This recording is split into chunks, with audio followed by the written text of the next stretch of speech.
Now, the first thing to note here is that when Batman's running around, he's interacting with a brand new cape.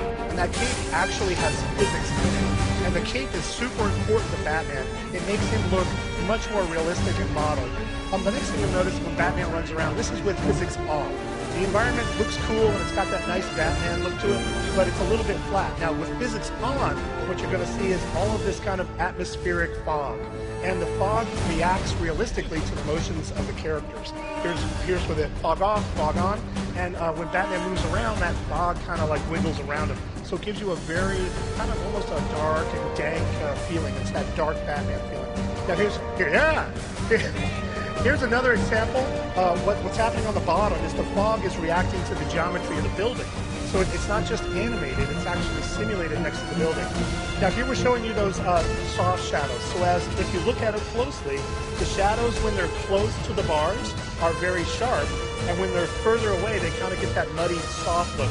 Here's what it's without, and this is with it on. So you can get that sense of much more atmospheric, much more realistic, a lot more, Gotham City, right?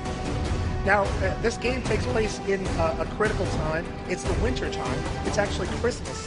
And what you can see is the snow and the weather effects are key. So in this scene, we're showing you particle effects that are the snow. And you can see how that little white stuff almost kind of makes it look blistery. That all reacts to Batman's motion. So again, it's that particle simulation that gives it that extra sense of reality. In this scene, we're showing you tessellation.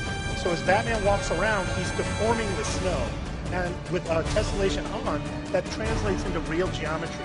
And geometry we can cast shadows on. So that's what you're seeing here. That's a real shadow of a footprint in the snow from Batman. It's really crazy. It's crazy!